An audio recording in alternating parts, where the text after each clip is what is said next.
Hello, আসসালামু আলাইকুম। এই তো এটা হচ্ছে আমাদের ব্যাকইয়ার্ডের ছোট্ট একটা সবজির বাগান।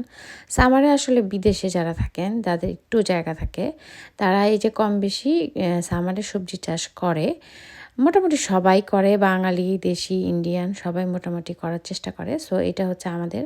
আমরা এবার তেমন কিছু করব না করেও এই যে একটু লাল শাক, ডাঁটা শাক, কচু, পুদিনা, মরিচ, আরও টুকটাক এগুলি লাউ, এগুলি লাগানো হয়েছে।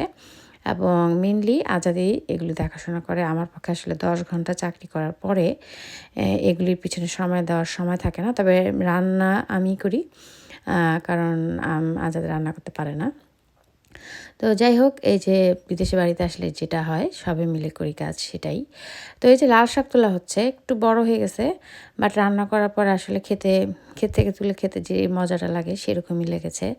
তো এই তো আমাদের বিদেশ বাড়িতে আমাদের ছোট্ট একটা সামার বাগান, সেটাই আপনাদের সাথে শেয়ার করলাম। আশা করি আপনাদের ভালো লাগবে। আপনারা সবাই ভালো থাকবেন। আসলে অনেক দিন পরে ভিডিও দিচ্ছি, এজন্য ভালোই লাগতেছে। এই যে আমাদের লাল শাক তোলা হয়েছে, অনেকগুলি হয়েছিল।